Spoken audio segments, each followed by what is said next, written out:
কালি সদনৰ মজিয়াত ৰাজ্যপালৰ ভাষণ বিতৰ্কৰ উত্তৰ দি মুখ্যমন্ত্ৰী মহোদয়ে কিছুমান এটা সাম্প্ৰদায়িক পৰিৱেশ গঢ়াৰ ক্ষেত্ৰত উদ্দেশ্যেৰে কিছুমান কথা কৈছে। যেনেকৈ তেখেতৰ বক্তব্যৰ শেষ প্ৰান্তত এনেধৰণৰ মন্তব্য কৰিছে যেন অসমত যিসকল মুছলমান লোক আছে তেওঁলোক অসমৰ কাৰণে ভাবুকি, তেওঁলোকৰ কাৰণে সকলো শংকিত হৈ আছে, অসমৰ ক্ষমতা মাটি বাৰী সকলো তেওঁলোকে দখল কৰি আছে। আচলতে য'ত মুছলমান সম্প্ৰদায়ৰ লোকসকল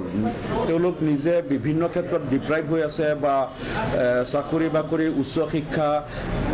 মাটি বাৰী সকলো ক্ষেত্ৰত তেওঁলোক বঞ্চিত হৈ আছে, নিৰাপত্তাহীনতাত ভুগিছে। এই ক্ষেত্ৰত তেখেতে এটা বিপৰীত বক্তব্য দি এনেধৰণৰ এটা পৰিৱেশ অসমত সৃষ্টি কৰিব বিচাৰিছে যেন সকলো মনৰ মাজত এটা ইছলামোফোবিয়া সোমাই দিব বিচাৰিছে, যিটো স্বয়ং আমেৰিকাৰ চৰকাৰ ৰাষ্ট্ৰপতিয়েও যাৰ বিৰুদ্ধে তাত আইন পাছ কৰিব লগা হৈছে যে এনেকুৱা এটা পৰিৱেশ যাতে বিশ্বত নহয়। মুখ্যমন্ত্ৰী মহোদয়ক আমি এটা অনুৰোধ জনাম যে কালি মই যিটো বক্তব্য অসম বিধানসভাত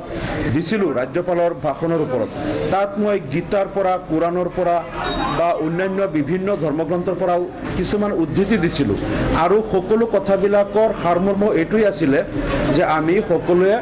অসমত যিসকল হিন্দু, মুছলমান, বৌদ্ধ, খ্ৰীষ্টান, জৈন, শিখ সকলো ধৰ্মৰ লোকে পাৰস্পৰিক সন্দেহ, অবিশ্বাস আৰু কোনেও কাকো ডমিনেট কৰিব বা কোনোবাই কাৰো অধিকাৰ খৰ্ব কৰিব এনেধৰণৰ যিটো এটা আশংকাৰ পৰিৱেশ আছে, সেই পৰিৱেশৰ পৰা মুক্ত হৈ আমি সকলোৱে একেলগে বহি একেলগে আমি চিন্তা কৰি কেনেকৈ বৃহত্তৰ অসমীয়া জাতি গঠন প্ৰক্ৰিয়াটোক আগুৱাই লৈ যাম, অসমক উন্নতিৰ পথত আগুৱাই লৈ যাম, সেই পৰিৱেশটো গঢ় দিব লাগে। আৰু মই ৰাজ্য চৰকাৰক এটা আপিল কৰিছিলোঁ মোৰ বক্তব্যত, যাতে এই মানসিকতাটো পৰিৱৰ্তন কৰে ৰাজ্য চৰকাৰে, যে এটা সম্প্ৰদায়ক অন্য সম্প্ৰদায়ৰ বিৰুদ্ধে তেওঁলোকৰ মনত কৃত্ৰিম ভয়, আশংকা সুমুৱাই দি তেওঁলোকক শংকিত কৰি তেওঁলোকক নিজৰ ভোট বেংক বনোৱা বা এটা ধৰ্মগোষ্ঠীৰ বিৰুদ্ধে অন্য ধৰ্মগোষ্ঠীৰ বিৰুদ্ধে অন্য ধৰ্মগোষ্ঠীৰ মনত এটা ভয় বা শংকা সৃষ্টি কৰি দিয়া, এই যে এটা বিভাজনমূলক ঘৃণাৰ বাতাবৰণ সৃষ্টি, এই ৰাজনীতিটো পৰিহাৰ কৰি যাতে মানসিকতাটো পৰিৱৰ্তন কৰি যদি ভাবি লয় যে অসমত যিসকল অসমীয়া আছে সকলো আমি আপোন, সকলো ধৰ্মৰ লোক আমি একেই, ইয়াত কোনেও কাকো ডমিনেট কৰিব যোৱা নাই, কোনেও কাকো ইয়াত মানে অসমত কোনেও কাৰো অধিকাৰ খৰ্ব কৰিব যোৱা নাই। আমি সকলোৱে অসমৰ উন্নতি হ'লে সকলো জনগোষ্ঠীৰ উন্নতি হ'ব, অসমখন আগুৱাই গ'লে সকলোৰে লাভ হ'ব। আমি সকলোৱে মিলি কেনেকৈ আমাৰ ৰাজ্যখনক আগুৱাই লৈ যাম, মোৰ বক্তব্যত কালি এই কথাখিনি মই আপিল কৰিছিলোঁ যে চৰকাৰৰ মানসিকতাটো পৰিৱৰ্তন কৰক, আকৌ সকলো জাতি জনগোষ্ঠীক লৈ একেলগে কেনেকৈ অসমখন আগুৱাই লৈ যাব পৰা যায় সেই চিন্তা কৰক। কিন্তু মুখ্যমন্ত্ৰী মহোদয়ে মোৰ বক্তব্যৰ পিছত তেখেতৰ উত্তৰত আকৌ যেন সেই কথাটো ওলোটা ফালে ঘূৰাব বিচাৰিলে যে নাই, এই কথাটো আমি কৰিব নিদিওঁ, অসমত সকলো জাতি জনগোষ্ঠীয়ে চবকে আপোন বুলি, নিজৰ বুলি ভাতৃত্ববোধ বা সৌহাৰ্দ্য সম্প্ৰীতিৰ পৰিৱেশ যাতে সৃষ্টি নহয়, যিটো AUDF দলে কালি আমি কৰিব বিচাৰিছিলোঁ, মুখ্যমন্ত্ৰীয়ে সেইটো এই বাতাবৰণটো বিনষ্ট কৰিবলৈ আহি পেলাই তেখেতে এনেধৰণৰ কিছুমান বক্তব্য দিলে যাতে এটা জনগোষ্ঠী আন এটা জনগোষ্ঠীৰ প্ৰতি সন্দেহ, অবিশ্বাস আৰু হিংসা বিদ্বেষ বৃদ্ধি পায়। গতিকে আমি অসমবাসীক অনুৰোধ জনাইছোঁ যে আমাৰ যিটো আপিল AUDF দলে কালি যিটো আমি বিধানসভাত কৈছিলোঁ যে আমি সকলো জাতি জনগোষ্ঠী একত্ৰিত হ'ব বিচাৰোঁ আৰু আমি শংকৰ আজানৰ মিলনভূমিত সন্মিলিতভাৱে আমি একত্ৰিতভাৱে চিন্তা কৰি অসমখনক আগুৱাই লৈ যোৱাৰ কাৰণে ঐক্যবদ্ধ হ'ব লাগে। মই আহ্বান জনাইছোঁ যে আপোনালোকে মুখ্যমন্ত্ৰী মহোদয়ৰ সেই উচতনিমূলক বক্তব্যত পৰিচিত নহ'ব। আমি AUDF দলে যিটো বক্তব্য কালি বিধানসভাত ৰাখিছিলোঁ সেই বক্তব্যক অসমৰ জনসাধাৰণে অনুসৰণ কৰক যে আমি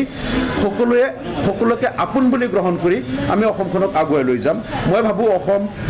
তেতিয়া শান্তিৰ অসম হ'ব আৰু অসমখন উন্নয়নৰ পথত আগুৱাই যাব। ধন্যবাদ।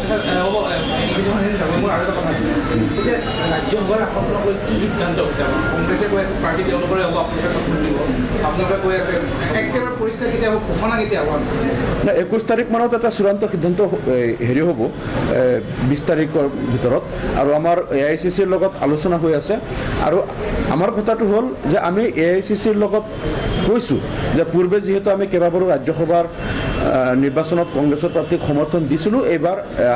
আমাক দিব লাগে। তো AICCয়ে যদি আমাক কনভিন্স কৰে যে ঠিক আছে এইবাৰো আমাক এৰি দিয়ক, আমি অহাবাৰ আপোনালোকক এৰি দিম, বা কিবা এটা যদি চৰ্তত আমাক কনভিন্স কৰে হয়তো আমি তেতিয়া তেওঁলোকক মানি ল'ম আৰু যদি AICC এইটো কয় যে আগতে যিহেতু পূৰ্বে আপোনালোকে কেইবাবাৰো আমাৰ কংগ্ৰেছ প্ৰাৰ্থীক সমৰ্থন দিছিল গতিকে আপোনালোকৰ এইটো ন্যায্য দাবী এইবাৰ আপোনালোকক আমি দি দিছোঁ কিন্তু ভূপেন বৰা ডাঙৰীয়াই কৈ আছে আপোনালোকে ৰাজ্যসভাত কেতিয়াও কংগ্ৰেছক সহায় কৰা নাই বা প্ৰথমবাৰৰ কাৰণে কংগ্ৰেছে আপোনালোকক সহায় কৰিছে নহয় ভূপেন বৰা তেতিয়া সভাপতি নাছিল তেওঁ বহুত দিন ধৰি বিধানসভাটো জিকি অহা নাই হয়তো তেওঁ এই কথাবিলাক তেতিয়া মন দিয়া নাছিল তেওঁ অন্য কিবা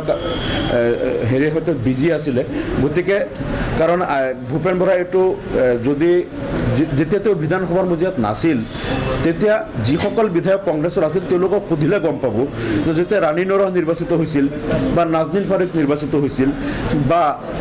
মনমোহন সিং ডাঙৰীয়া যেতিয়া প্ৰথমবাৰ নিৰ্বাচিত হৈছিল তেতিয়া কিন্তু আমাৰ AUDF দলৰ পৰা আমাৰ এডভোকেট আমিনুল ইছলামক আমি কেণ্ডিডেট দিছিলোঁ কিন্তু দ্বিতীয়বাৰ যেতিয়া মনমোহন সিং নিৰ্বাচিত হৈছিল তেতিয়া কংগ্ৰেছ দলে আমাক আপিল কৰিছিল তেখেত যিহেতু প্ৰধানমন্ত্ৰীৰ প্ৰাৰ্থী গতিকে আপোনালোকে তেখেতৰ সন্মানাৰ্থে এইবাৰ প্ৰাৰ্থী নিদিয়াটো ভাল তেতিয়া আমি প্ৰাৰ্থী দিয়া নাছিলোঁ আমি সমৰ্থন দিছিলোঁ কথাবিলাকতো আৰু বেছি দিন পূৰ্বৰ নহয় কেইবছৰমান আগৰ গতিকে এই কথাবিলাক হয়তো ভূপেন বৰাই পাহৰি যোৱা বুলি মই নাভাবোঁ তেখেত যিহেতু বিধানসভাত তেতিয়া নাছিল না তেওঁলোকে যদি কৈ আছে তেওঁলোকে মই যিখিনি কৈছোঁ যে নাজনীন ফাৰুকৰ ক্ষেত্ৰত ৰাণী নৰহৰ ক্ষেত্ৰতেই হওক বা পূৰ্বে তেওঁলোকে যেনেকৈ মনমোহন সিং ডাঙৰীয়াৰ ক্ষেত্ৰত হওক বা ৰাষ্ট্ৰপতি উপৰাষ্ট্ৰপতি নিৰ্বাচনতো প্ৰত্যেকবাৰেই আমি কংগ্ৰেছৰ প্ৰাৰ্থীক দি আহিছোঁ যিমানবাৰ হওক এই কথাবিলাক আপোনালোকে সুধিব নাম ধৰি যে নহয় অল্টাৰনেটিভ নাছিল বুলি নহয় আমাৰ আলোচনাও এটা হৈছিল আলোচনা মৰ্মে আমি হৈছিলোঁ আৰু তেওঁলোকে আমাৰ ভোটকেইটা নিদিলে তেওঁলোক জিকিলেহেঁতেন নেকি গতিকে আমাৰ ভোটকেইটা দিয়াৰ পিছত যেতিয়া জিকিছে না মানে না APCCৰ কথাবিলাক মানে এনেকুৱা উল্টা পুল্টা তেওঁলোকে কয় সেইকাৰণেই তেওঁলোকে পূৰ্বেও তেতিয়াও তেওঁলোকে কৈছিলে APCCয়ে যে আপোনালোকে এইবাৰ আমাক দিয়ক অহাবাৰলৈ আপোনালোকক দিম যিহেতু APCCৰ সভাপতিও বাৰে বাৰে চেঞ্জ হৈ আছে আৰু তেওঁলোকৰ স্থিতিও চেঞ্জ হৈ আছে গতিকে আমি তেওঁলোকৰ কথাত আশ্বস্ত হ'ব পৰা নাই কাৰণেই আমি AICCৰ লগত আলোচনা কৰিছোঁ যে আমাক AICCয়ে কনফাৰ্মেশ্যন দিয়ক যে হয় পূৰ্বে আপোনালোকে আমাৰ প্ৰাৰ্থীক ভোট দিছিল গতিকে এইবাৰ আপোনালোকক দিম বা এইবাৰো আমাক দিয়ক অহাবাৰত আপোনালোকক দিম